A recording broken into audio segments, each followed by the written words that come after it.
And then, all right, thanks. So I'm really excited to talk with you. I'm trying to get with and meet people in this space to be able to collaborate. And when I saw you, I feel like we speak the same language, but actually in a little bit different of a way, which I really liked. I love when I hear the concepts that I think being shared in a different voice, in a different perspective. So I was hoping we could just kind of talk about some of those things. Yeah, I think that sounds great. Yeah, sounds cool. And I love the idea. Well, and then this actually isn't on the list of questions that I have for you, but I love the idea of your universal man theme and program. Can you just share your idea of, for listeners, I think I understand it, but your idea of where you came up with the concept of universal man?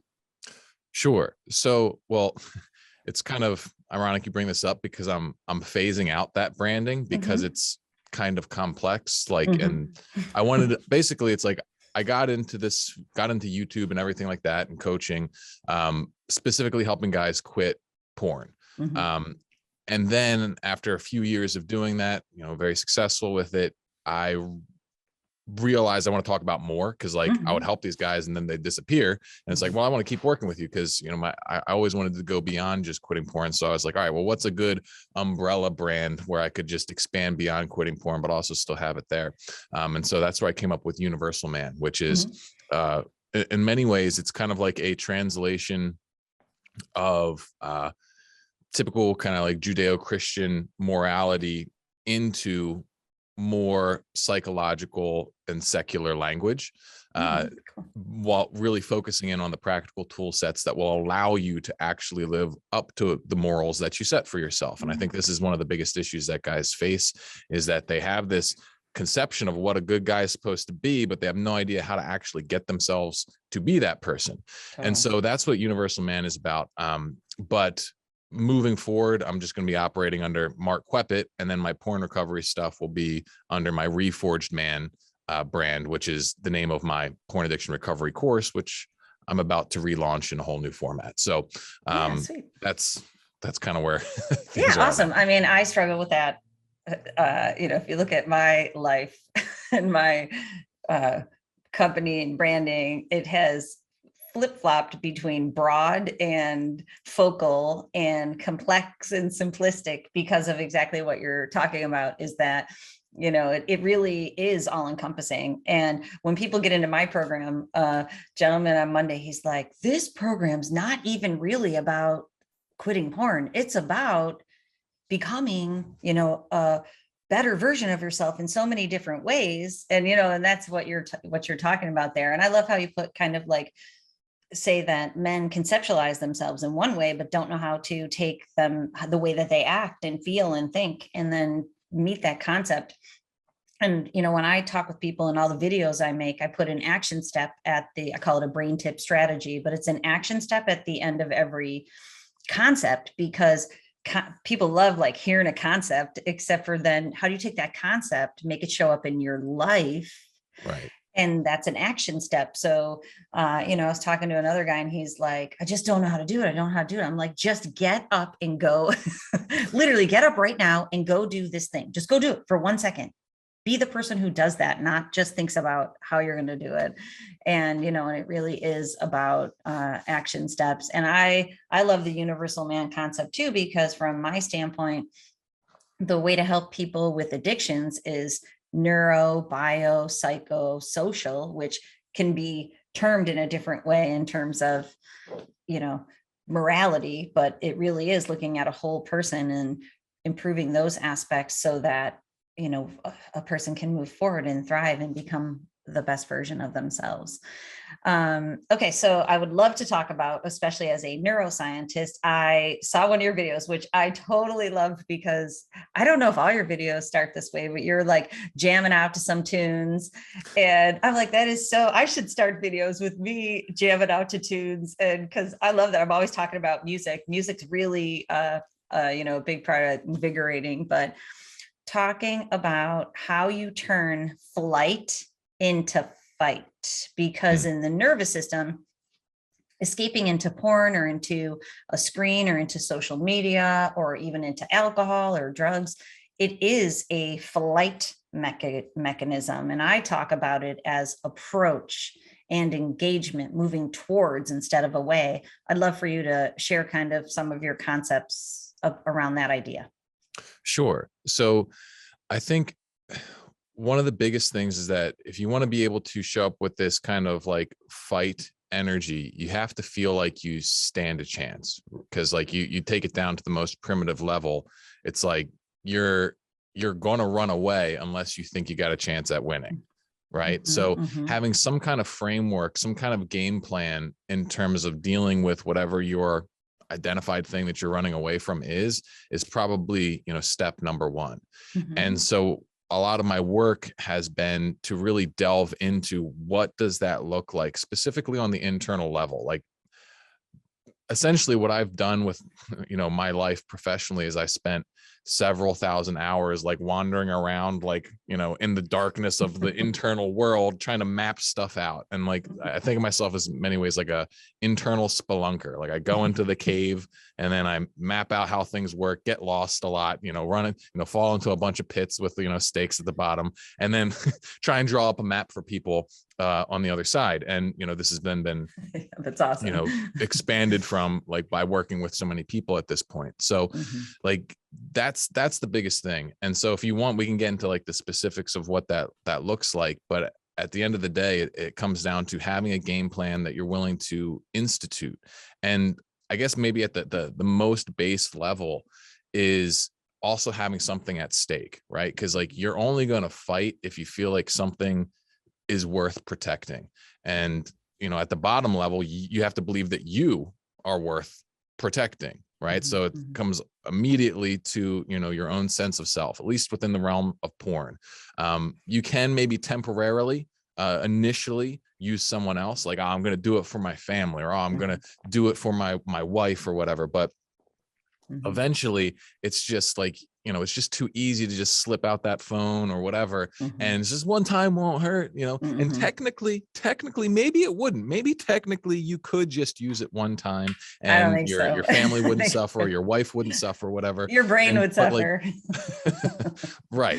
And so like at a certain point, it has to be about you and you standing up for yourself. So I think that's kind of like the beginning point for all this kind of work. That's totally awesome. I really love that. And just to kind of recap it for myself and for listeners, because I think it was really powerful, is first of all, recognizing that there is something to fight, because if you are fleeing, if you're in flight mode, a lot of people don't even realize like that they are fleeing into porn or into escapism. They don't even get they're doing that. They just think it's a casual hobby to relax. But when you look at it and go, yeah, I'm really like, triggers are actually the things that need to be addressed. So when people are like, I relapsed, why? What triggered you? I was stressed out. What were you stressed out about? So those are the things that you have to move towards. That's what the things that need to be quote unquote fought. And I don't love the idea of attack or fight, but especially when we talk about the nervous system, maybe it's finances, maybe it's your relationship, maybe it's the job you hate, maybe it's the fact that all you do is work. Well, yeah, I would add maybe a nuance to that. And I think this is important. It's like specifically with men, I believe that there is a very kind of visceral sort of combat state that men can enter into. I think women can too, but I think it's just easier if you're in a high T system to access this. And I think it's important to know how to direct it, because most guys, I think, direct it wrongly and they start trying to fight themselves. And you never want to use your combat energy to yourself, because like you're saying, there's usually some kind of problem. There's usually actually some part of yourself that you need to essentially rescue, the part that's hurting, that part that like feels like, being attacked by the stressful situation or the finances or whatever.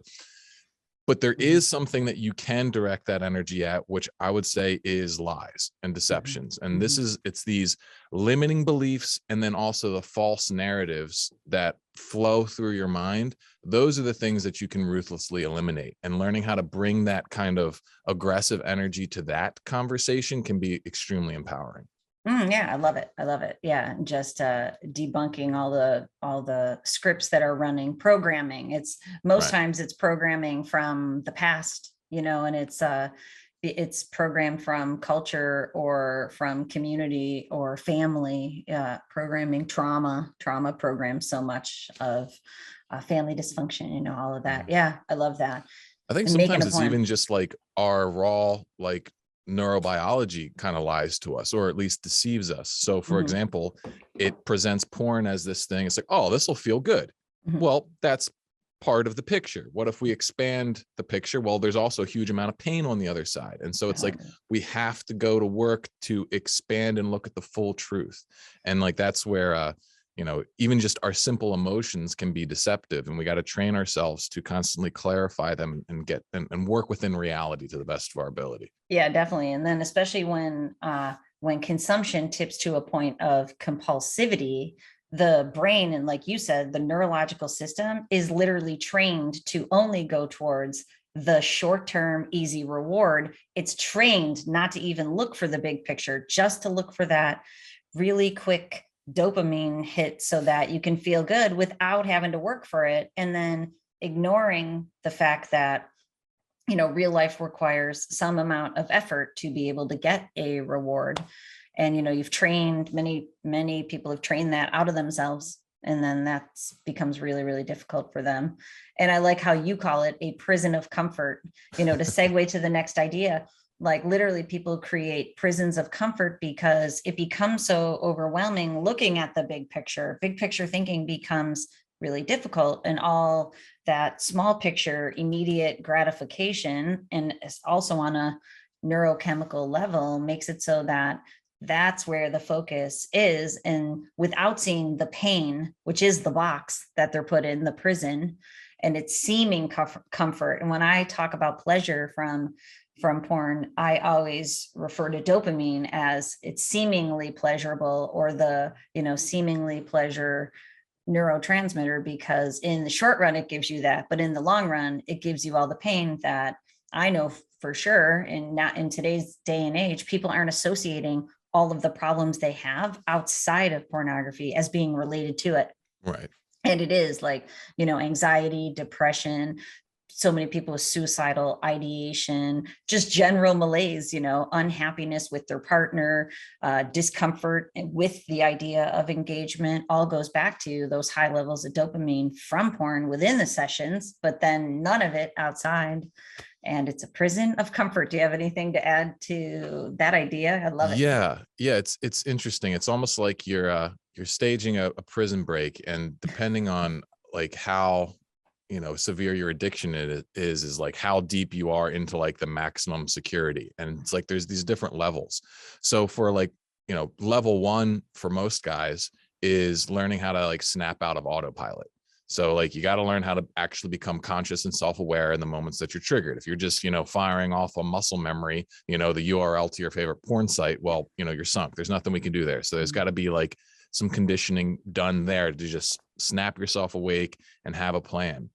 And then from there, like next level is learning how like that it's not just about your sex drive. Like what you were saying is like we train our brain, and it's almost like guys, they think their issue with porn is that they're just so horny. They just got this super active sex drive. I'm like, not exactly. Yeah, high libido. Right. That's what I used to think, until I realized, oh, actually, I just used this sexual, stimulation as the answer to all my problems. So whenever I would feel a problem, after a certain while, my brain didn't even register that I was stressed. It didn't even register that I was, feeling insecure or whatever. My brain just said, oh, there's a problem. Give us the medicine. And the medicine's porn. And so it just made me think that I was constantly just, horny all the time. When in reality, I had a host of other problems. Right. And so it's like, okay, you recognize that. And then the next layer of getting out of it is looking at, well, what are these patterns of dysfunction that are causing my problems? How do I solve them? And then, you progress from there. So there's layers to this thing, and it's complex because, porn in many ways ultra simplifies your life. And the way that really any addiction does. It's like, my answer to everything is this one thing. And there's no one thing that can replace it. And so we take it out. It's like, oh, we actually need a whole suite of solutions. What the heck? That's not fair. And then, and then it's the process of like learning how to build that up. Yeah. That sounds challenging to establish in my life. Yeah, I know. Absolutely. I love the way you put that, prison with multiple levels. And, when people tell me that, here I go, I'm going for it. Day one, and it's like, change something, change anything, like you're saying, and there's methodical and categorical ways that people can make those initial changes, like you say, to snap yourself out of it. But when people tell me, they'll write in the comments, day one, here I go, like, change anything, because that autopilot is the thing that is very difficult for people to escape. And, I love that it's just challenging to go from, with my experience with many people, from getting from that first level way down deep to the second level can be really difficult. And like you were saying before, that's why doing it because your girlfriend wants you to, with people I work with, it hardly ever works. Because if they're only 50% or 20% committed, but you're right, some people can go 50% committed and then get into the process and go, oh, cool. Now I see why I should leave this behind. But the people who are inspired to leave it behind for themselves are the ones who can make the recovery journey, because that first level, getting out of solitary confinement, is the hardest thing to do, and to be able to get to the next level. But snapping out of autopilot and changing as many things as possible is really, really powerful. And, going back to the brain too, there's the neural pathways that are built to just hit that easy button, as I always call it, like just going back to pleasure and sex to solve all the problems. You're right. You have to build this whole suite of solutions, and that also requires time. So, to be able to figure out how to get dopamine in different ways. And I'm sure you talk the same way that I do. I encourage people to get a defensive mechanism going to keep them from going back on autopilot. Sure. While they're establishing the suite, getting the suite set up. Yeah. I want to share something with you that I kind of discovered almost by accident. Like, journaling is a very important tool and everything, but the thing that's proven to be a massive game changer, particularly for getting guys out of autopilot, almost to the point where they can overcome urges without any effort, is what I call preemptive journaling, where basically it's like every morning you do a creative journal entry where you are writing about, like, here's my reasons why I'm staying clean, and then here's exactly what I'll do if I get triggered, and just pre-priming the brain every day. And it's not copy and paste. You have to force your brain to think these thoughts, because the biggest thing you can do is make sure your brain is actually skilled at reflexively producing these things, like, on their own. And so it's like, if I, like, one of my first tests, they don't even know they're being tested, when I'm working with a potential client, is like, hey, so what are your reasons for quitting porn? And if there's any stammering, if they're like, well, I'm like, all right, well, automatically we have a huge problem. It should be just popping out of your brain. And the best way you can do that is by, like, writing it down.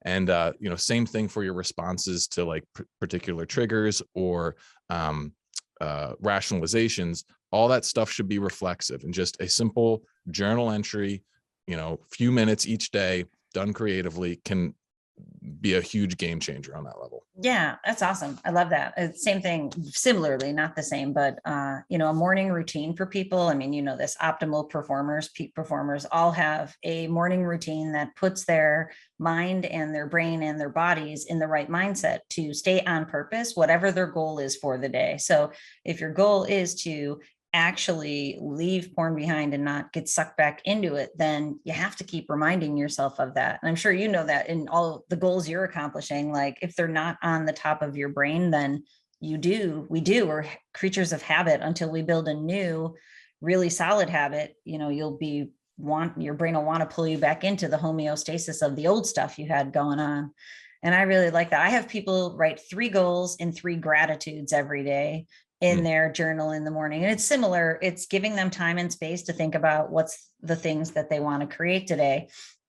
And mine is more focused on, like, when you create 3 goals, because I know, and it comes from neuroscience, but also my own experience, I'm a 130 goal a day kind of girl. So I'm constantly, behind the 8 ball and not doing enough, which, a lot of people are like that. Then there's other people who can't get themselves off of their consoles, playing games or watching porn. So they don't have even 1 goal for the day, never mind 3. And so when you set 3 goals, and then obviously neuroscience, I'm sure you've heard, shows that gratitude is really powerful to bring your brain and bring you back into that space. And so, especially at the beginning of this journey, I was talking, and I run groups in my program too. I was talking to a bunch of guys the other day, and one guy's like, my goal every day is just not to watch porn. Is that not deep enough? I'm like, it's totally pragmatic and perfect for you right now, because somebody else's goals were more, esoteric and existential. And, there becomes this transition where people go from, I'm just not going to watch porn today, to, I'm going to do this deep dive in whatever thing I'm trying to create. But if you achieve your 3 goals each day, you have 3 gratitudes also. And then what I have people do is I have them make a physical pivot plan and a pivot plan kit. So that they can, changing your mental and physical space is so important in the moments of urges. And like you said, a trigger, find out what the triggers are, what they mean for you, where they're coming from, what they're going to make you do, and then break it in that very second. And you're totally right, ahead of time, having that plan. And it's very similar to try to shift that brain out of like where they were to where we want them to be in those moments, which that to me is like the most challenging thing for people to do up front. And I know, those strategies that you and I share are very similar. Yeah. Okay. So can I move on to, I love this concept of stop trying to be someone and, tap into the hidden potential that is already within you. And that probably goes back to the spelunking that you have done to, and it goes back to what I was just saying, like, for me as an achiever, I'm always, or I try not to, but my default mode is to achieve, to be worthy enough. And you were saying that a lot of people, and I have to keep myself at the point where that doesn't become part of my identity, because I was trained that way. And then I trained myself that way, and the training becomes internalized. And I love the idea of stop trying to be someone, just figure out who you are and be that person and be happy being that person. And it goes back to authentic self. And you saying, when you spelunk in there and try to figure all the stuff out, what informs the way you're acting, what informs your personality, your identity. Do you have any thoughts on that?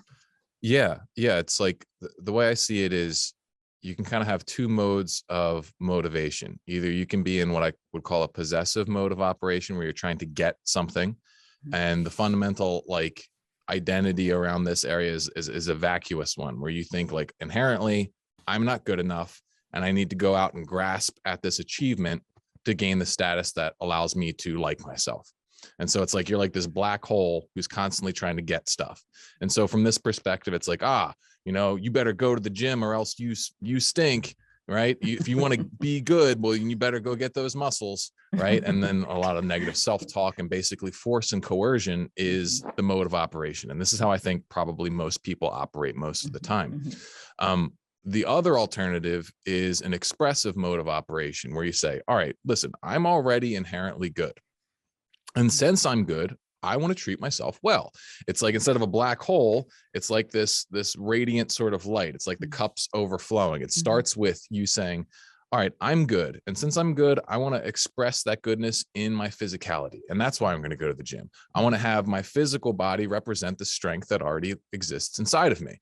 And it's like, in some ways, you can kind of boil it down to the systems versus goals idea. It's like, the goal is not to just lose X amount of weight or make X amount of money. It's to follow the system of authentic expression, which may be going to the gym 3 times a week or implementing your business plan. But it's an entirely different sort of thing, because when you're coming at it from that expressive place and you select, your systems and mode of expression properly, then it's just about being like, well, who am I?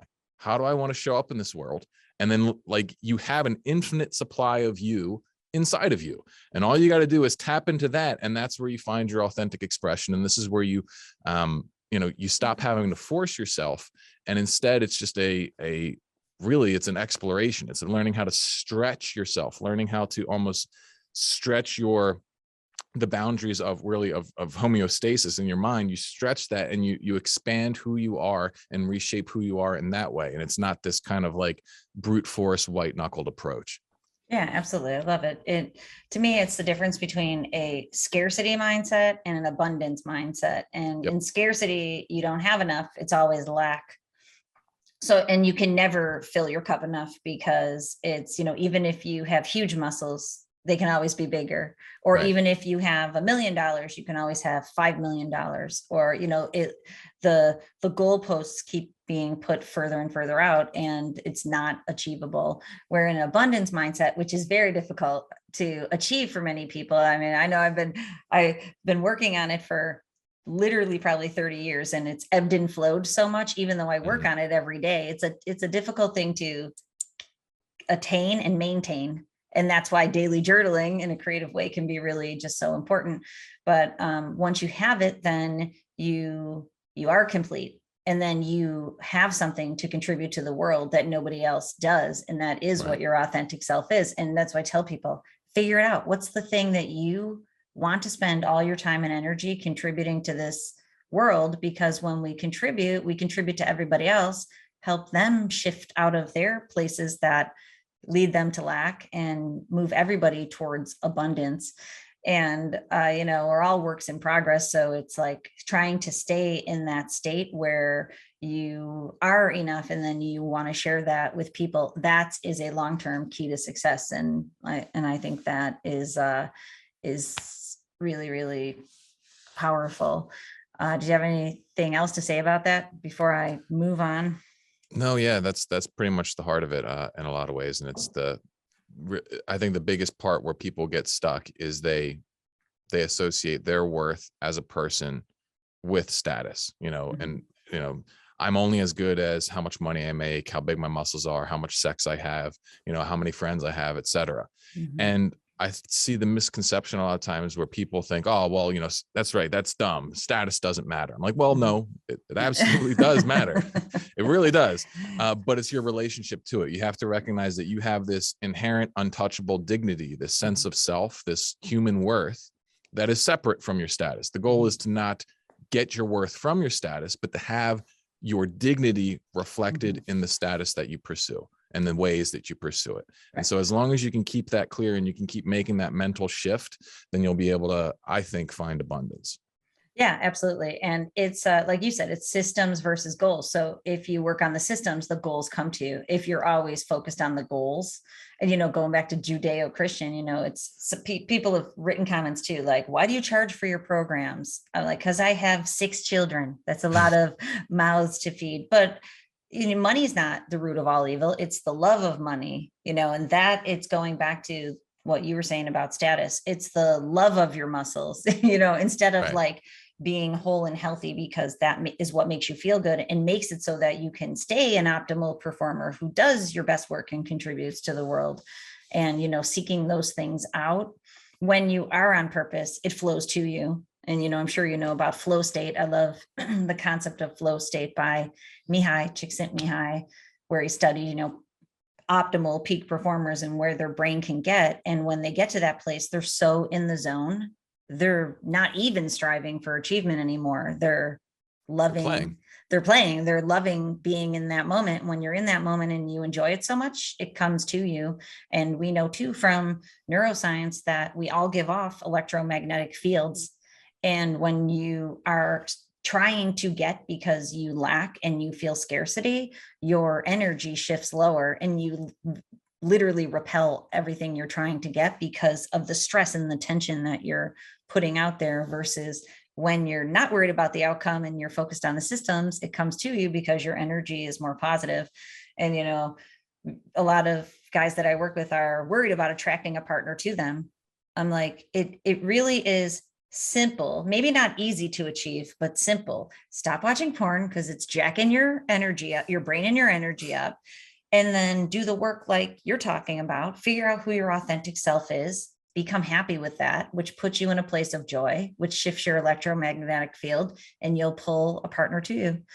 And I've always thought that's the coolest thing, no matter, and I don't know if you'll agree or not, but if you look around the world and you look at people who have partners, there's a partner out there for everybody, all shapes, sizes, people can have partners if they get themselves into a place. Because I work with so many people that are like, I can't get a partner. I'm like, you haven't done the things that you need to be able to become attractive. So if we can shift to the art of intensity, apex action, and the idea of needing psychological intensity. And you already started to talk about it a little bit in terms of, going from flight to fight and creating some of that psychological intensity, that knowing you have something to fight against, knowing you have something to fight for, and knowing that there's a loss at stake. Do you have anything else to share about the apex, intensity in terms of creating that psychological friction to move you from? And actually, I had one more thought about what we were just talking about. Maybe we can put it together is, do you have a strategy or a takeaway for people to shift their minds out of scarcity into abundance and creating that psychological tension that helps them to move in the direction of, I am enough and I'm here to rock out my best life? Yes, absolutely. And, one of the concepts that's always like massively fascinated me is this idea of transmutation. If you go back to the ancient alchemists or whatever, it was like, how do I turn lead into gold? And as you study the progression of it, a lot of that turned into a more psychological process. And I think at the core of it, like the core transmutation that we're all called to learn how to do is to take that sensation of lack and turn it into this, like, the sensation of abundance, turn this black hole into a, bright supernova. And so the question is, well, how the heck am I supposed to do that? Well, I think the key of it is learning how to first connect with whatever sense of lack you're dealing with. This is what's going to be driving your flight mechanism. This is going to be what's making you feel insecure. And what you have to do then is you have to approach that with a certain level of mindset and openness to where you can actually enter into a connection with that sensation of lack from a place of gratitude. And so the belief system in here is something that I wrote about in a guide I did called Anabolic Optimism. And the idea behind this is that there's I have these different axioms or whatever, but the first one is the idea that everything that happens to you is the best possible thing that could ever happen to you. And this is a pretty it's gonna be a very difficult thing for someone to try on, especially if they're going through a tough time in their life. But, if we take it further and we look at some of the other ideas in there, it's the idea that pain is always power wrapped in a puzzle. So the thought here is, if you can connect to that sensation of lack and you can meet it in a state of gratitude, what you're going to find is essentially yourself, your essence at your core. Like, the easiest way to explain this is in spiritual terms, so I'll do it, but we can translate it into neurochemical terms or whatever if you want. Yeah, okay. But like, the way that I see it is like, we all have this divine spark, this divine spirit inside of us. And like, well, what the heck does that mean? Well, the way that I see it is that God, he gave us the best part of him, which is, some people think of it as like, oh, you got this God-shaped hole inside of you. It's like, I think it's a little different than that. I think what you have is actually a spark of God. And what that means is that we have the capacity to create and desire heaven. And so anytime that we are experiencing the black hole of lack and longing, it's because on some level we feel like heaven is being denied to us. Our desire for infinite perfect bliss is being, shattered on the ground, and we're not able to get it, and we feel distraught. But the trick is, when we feel that this distress, we can actually tap into that burning desire, because in many ways, the human biology is just a massive desire generating machine. And unlike in the Eastern traditions where, they see that as like, something to be dispelled, I think it's actually something to be embraced. I think we want to amplify our desires as much as we possibly can. And then we look to our situation and be like, all right, how can we move ourselves one step closer to heaven? How can we move ourselves one step closer away from hell? Right. And so it's first tapping into that desire. And every single time you're in a state of lack, there is a huge, intense amount of desire there if you learn how to meet it in gratitude. Now, there's your capacity to hold that lack is limited by how well you have reformatted your belief system. The weaker your belief system, the less amount of pain and lack you're able to take on at any given time. But if you continuously purify your thought processes, the amount of pain and lack that you can take on theoretically is unlimited. And when you reach this point, that's when you are a saint, when you are, enlightened, or whatever you want to call it. And so that's the key to it, is learning how to feel your own pain and turn that into a source of power. And that's where you're going to find the intensity that's going to allow you to break homeostasis.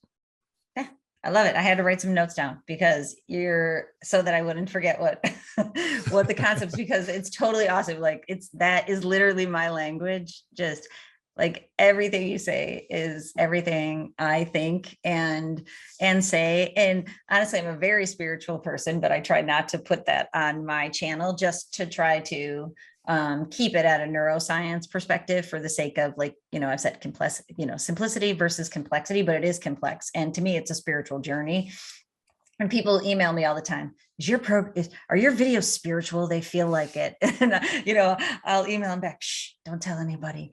But, transformation is in and of itself spiritual. And I have so many thoughts on what you are saying, because, bad stuff happens to me all the time. Not that, especially when you push your limits, perceived. I don't even think there is bad stuff, like you're saying, perceived bad things. Someone texted me yesterday, because I was dealing with something, and they're like, oh, I hope you're handling all the stress. I'm like, honestly, I'm not stressed out. It's something I'm moving through, because I believe, and I know people don't like to hear this also, that everything happens for a reason.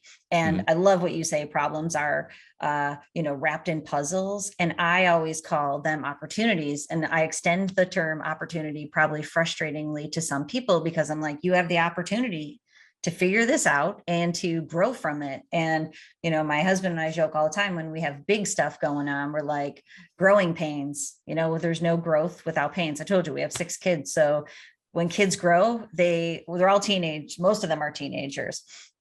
And, when their legs grow and the growth plates in their, I had painful. That bad. I had Osgood Schlatters or whatever. I'm 6'4". I grew like 7 inches in 1 year. And like my knees and like heels, like they hurt like you wouldn't believe. Seriously, that in my son, I thought he had mono. I took him for COVID test, like in last January. He literally went to sleep in January.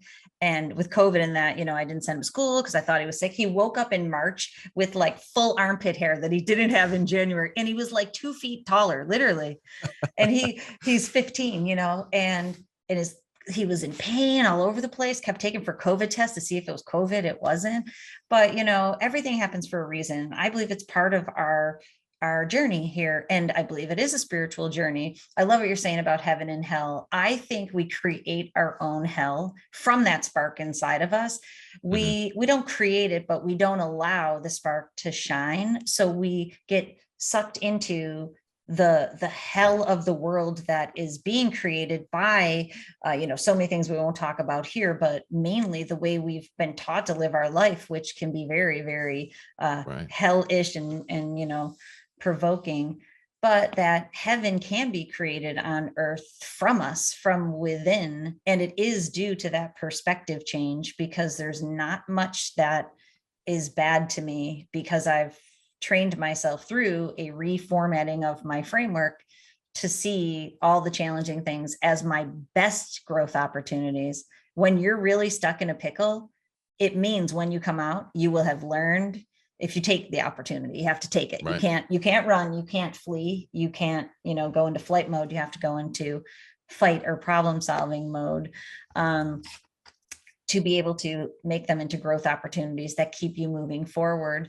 And desire, I think of desire as, if we're thinking in a spiritual way, all of us have innate desires within us. Of course, they become shrouded or blanketed or have a veil over them when we train our brains to just go pleasure seeking. Those aren't our desires, because I've talked about this before, where when you have innate, authentic desires within you, you have to get quiet enough to hear it. So like when this porn thing landed in my lap, which I helped someone that I know personally escape. Actually, they were massively in solitary confinement. Mm. It was very difficult. And I felt I had no choice but to figure it out. And it was one of those moments, and it took me 5 years, but it took me 5 years to figure it out and 90 days to help the person get out of solitary into those other levels of prison and out of prison, thankfully. So that landed in my lap, and I went through that experience. And then I kept feeling this need to share it with other people. I'm like, I feel like I know like this massive secret that nobody else knows, that porn's super damaging and that there is a way out. Yeah. But then I'm like, nah, I'm not doing that. Like, I'm like, I'm 48, like a 48-year-old woman enter into the porn recovery space, but I couldn't let it go. It's just there. So I'm like, I got really quiet with myself. And actually, I threw one video on YouTube without anybody knowing. I didn't even tell my husband about I told him I have something going on. Do you want to know about it? He's like, no. Because I said to him, if you know, you're probably going to want to shut me down. I said, I feel like I need to share it with you. And I told him on January of last year, because I'm like, I just have to tell you what I have going on. He knew I was training. He knew all of that. He just didn't know I was, so anyways, that was in me. That was like this massive desire to help people. So if I would have ignored it, I would have gone against like that flow and that innate feeling inside. Right. It's two different kinds of desires. It's like, all right, imagine, you as a kid in a sandbox. It's like, well, what do you want to make in the sandbox? That's like this expressive desire. It's like the cup overflowing. That's an abundant desire. We definitely don't want to get rid of that. We want to honor that. But that's very different from like what do you want to get that's going to make you, get the status that you think you need in order to be okay. That's very different. That's where you're coming from, that place of scarcity. And it's like, that's where all the addictive desires kind of come from, where you're more like this vampire. And that's what we want to get rid of. So it's like, at the heart of all this is desire. It's the desire to create and give versus the desire to take. Even like in healthy sexuality, I tell people all the time, they're like, I don't know how to have healthy sex. I'm like, just start giving, stop taking when you're in a sexual experience with someone, just give, don't take. And they're like, what do you mean? I'm like, you'll figure that out. Just give, don't take, and see how that goes. And, and obviously like porn recovery, when it landed in my lap, I was perfectly poised to do it, like to study the neuroscience behind it, to figure out how to use neurological regulation. It wasn't random at all. And my goal across my entire life is education, coaching, for transformation. And so it wasn't random. It was more like, okay, do I go in this direction?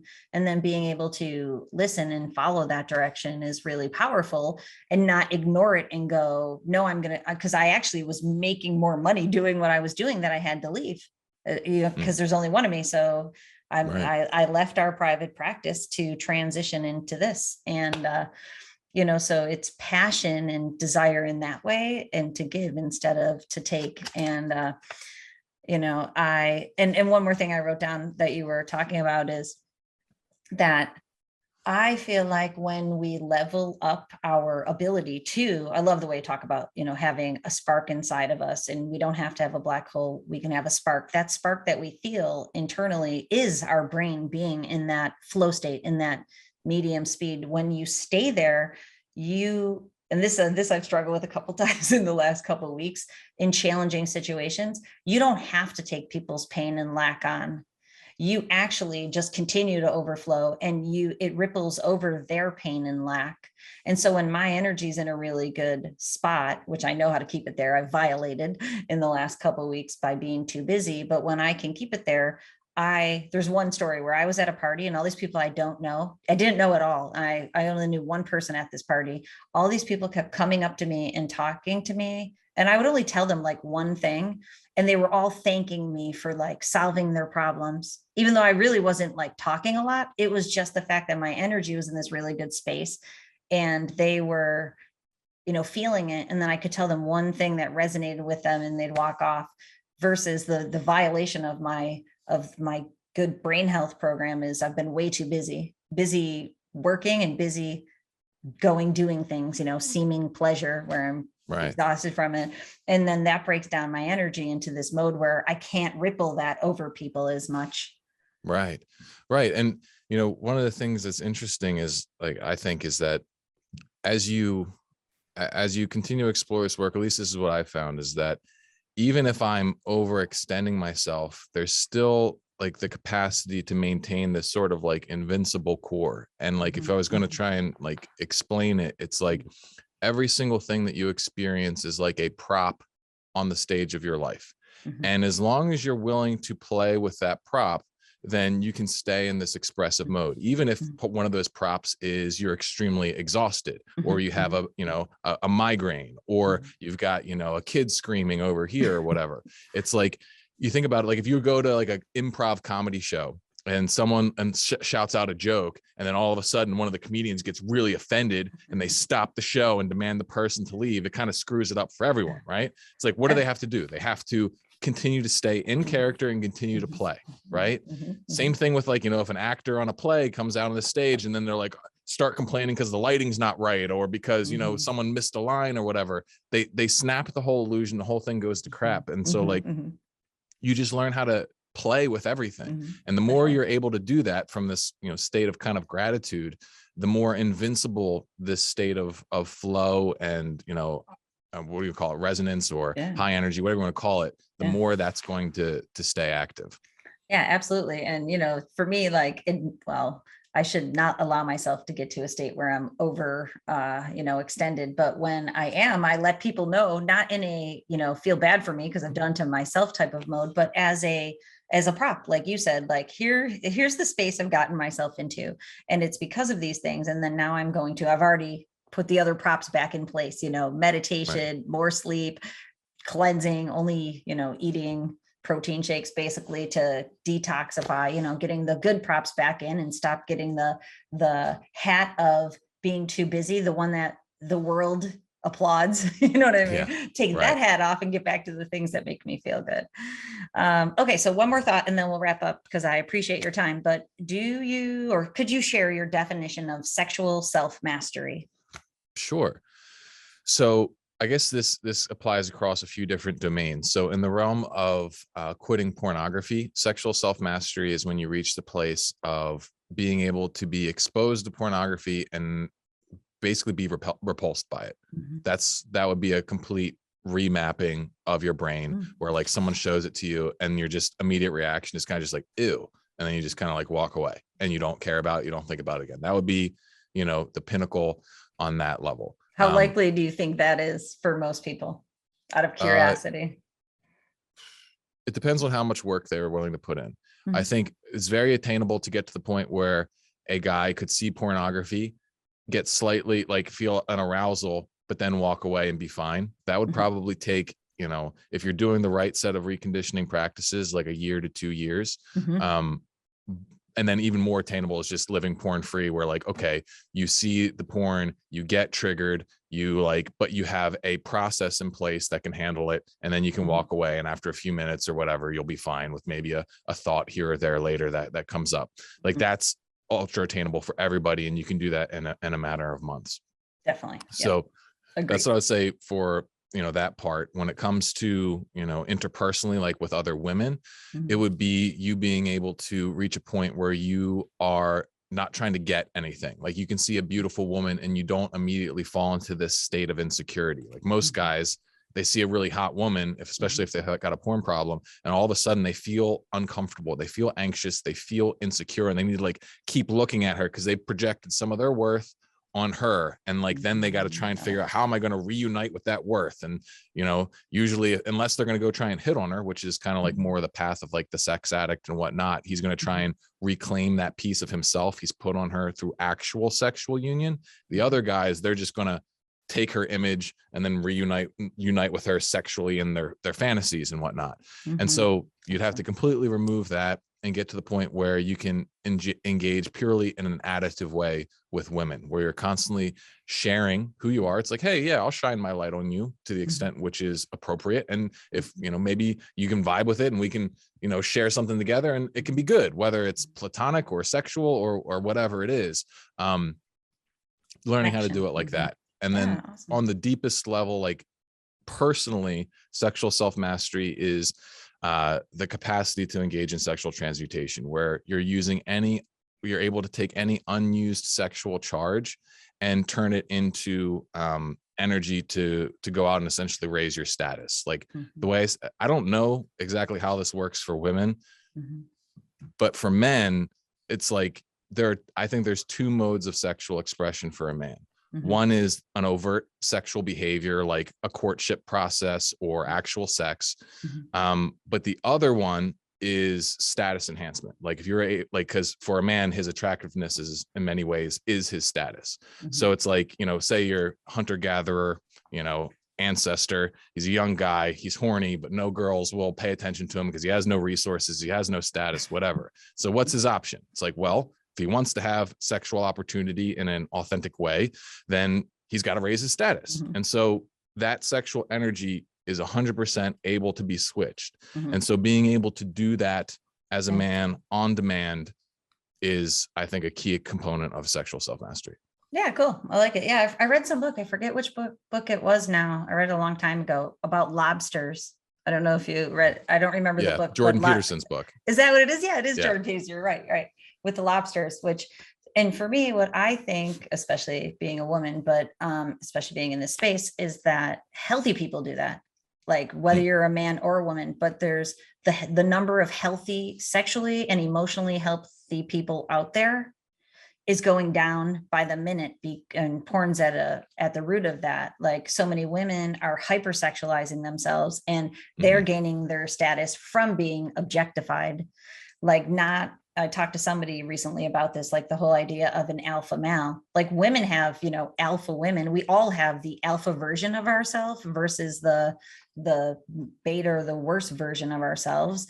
And it might not play out exactly the same, in terms of genders, because I do believe in gender also, or, sex in that way. But at the same time, women should be sexual. I think so many women are hyposexual because hypersexuality in their partner has entered into their relationship, and they know it, even though they might not know that their partner's watching porn, or, many people are acting out on the internet in terms of, webcam sex or affairs or prostitutes, whatever, where their men are acting out, and that swings them in a hypo mode. So, I've talked to women lately who are like, if I never had sex again, I'd be fine with it. I'm like, that's not cool. That's not healthy. You are not in a good place. Like that's not healthy.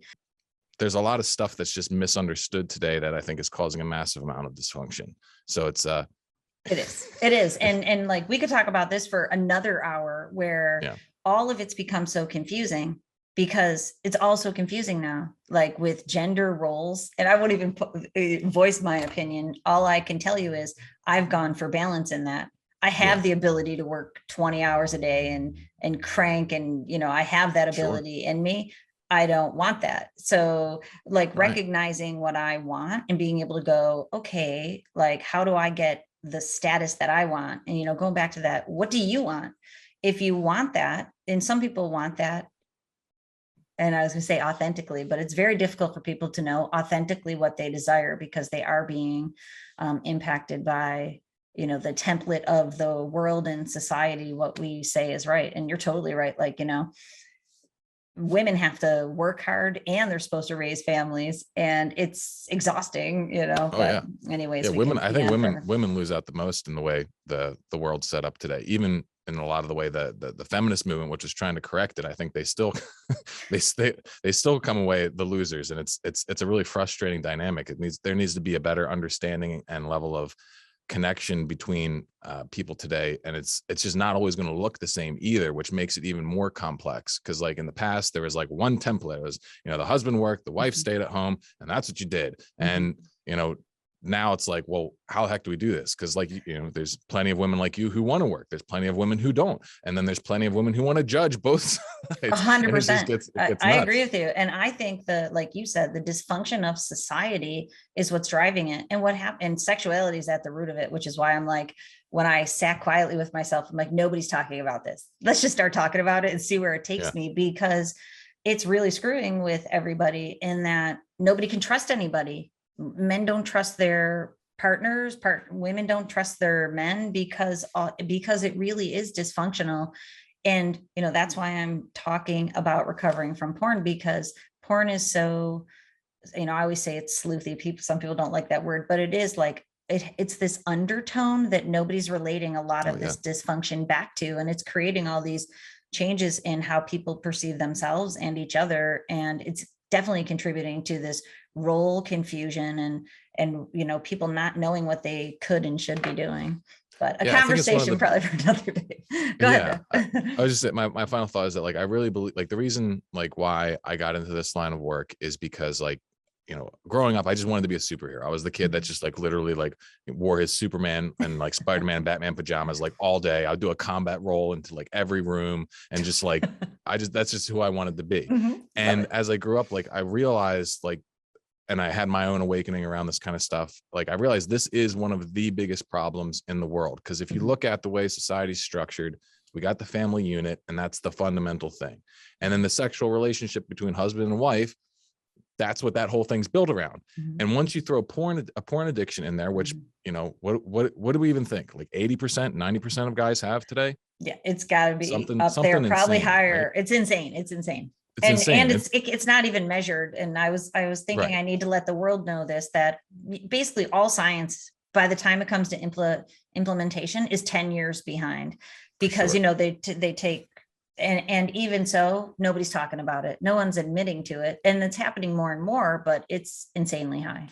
Right. And so it's like a mass amount of people have this fundamental problem at the very heart of what builds society. And it's like, what if we could at least make a big dent in this? If we could learn how to look at porn in the same way we look at smoking or something like that, like, is almost a similar process where, smoke, like porn is being advocated as a super healthy thing that, have it in unlimited quantities. Here's this doctor telling you how good it is for you. Same thing happened with cigarettes. Same thing actually happened with cocaine back in the day. And it's just like, we're hopefully in a process of, adjusting our socialization mechanisms and keeping our kids off this kind of stuff. And, we can make a big impact. With cigarettes, it took over 60 years to go from cigarettes are good for you to fake science supporting cigarettes are good for you, to people starting to go, I don't think this is good for me as an individual. And then finally, black box warnings, and some people still using, but the majority not. And, I feel like we're in the first couple of years of that. Gary Wilson started the ball rolling with that, and it gained traction, but not anywhere near the traction that it needed to. And that's why I think getting into this space is so important. Anybody who can get into this space and start talking about it and collaborating between each other, because it's in the, I don't even want to guess how many millions of people are impacted. Men are impacted, and the ripple effect to their partners and their children. I'm sure you're aware of it, but the dysfunction that happens in families, the way it impacts children. I was talking to someone the other day that their kids have disowned them because of his previous behavior. And even though they've salvaged their relationship, that family is going to have problems generationally for a long time. And it's probably been there for generations before, so it's tough stuff. So thank you for, I was going to say, I had Wonder Woman underoos, but you're probably, how old are you? I'm 32. Yeah, I was going to say, you probably don't even remember what underoos were, because they were gone by the time you were available, ready to be wearing them. So I get you on the superhero. And that's why I think everybody has to find the superhero within them and rock out that best version of themselves. Absolutely. Thank you again. I don't know if you want to wrap up by talking about your Reforged program, because, I always tell people, if what I offer them, and if people stumble upon me and I'm not a good fit for them, I don't need to be a good fit for you. I need you to find someone who is a good fit for you so that we can make this dent in the world. So I'd love you to share about your program. Sure. Yeah. So I'm just about to actually, hopefully this weekend, if we can get everything all tied up, we're going to be launching my new Reforged Man cohort program, which is like the third or fourth iteration of my porn recovery process. And I think it's the best yet. And so it's moving to a cohort model, which means a bunch of guys go through all the material together. There's gonna be mentoring calls, and I basically take you through all the levels of self-awareness and all the shifts that need to happen on each level, and give you a real strategic game plan for how to heal your split mind. Like, you got one part that wants porn, one part that thinks it's bad. Well, we got to re-knit that connection through multiple layers. And that's what this program's about. And it'll help you quit porn from the inside out and help you quit it for good. So if you're interested in that, you can go to reforgedman.com. Hopefully the link will be up and functioning properly by the time this gets aired. And otherwise, you can check me out on YouTube, just Mark Queppet, or you can even type in Universal Man too. That should still bring me up as well. Yeah, sweet. Thanks, Mark. Thanks for your time. I really appreciate it. Thank you so much for having me. Yeah, thanks.